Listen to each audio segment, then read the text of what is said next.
Process flow, BOM requirement calculation, vendor selection based on rate and lead time, vendor purchase order, material supply date based on credit date, payment due date and amount.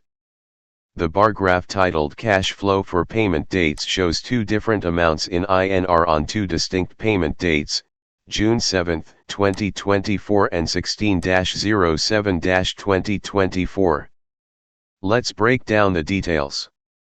June 7, 2024, on this date, the amount is significantly higher, around 2,400,000 INR.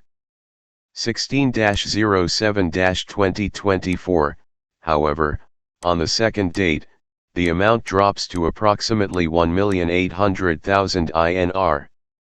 This graph visually illustrates a significant decrease in cash flow between these two payment dates in July 2024. It's relevant for visualizing financial data over time. The graph is by Python program.